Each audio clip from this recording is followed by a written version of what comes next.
Welcome to TwistedBrush Pro Studio. In this tutorial you will learn how to use the Pan tool. The Pan tool allows you to quickly move around your canvas without using the scroll bars.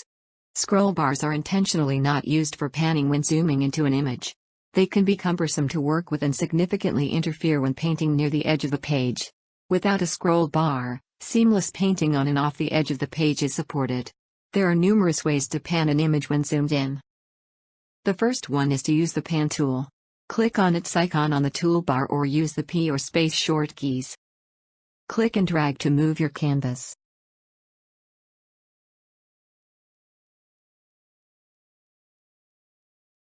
Use the Page View panel for a mini view of the entire page.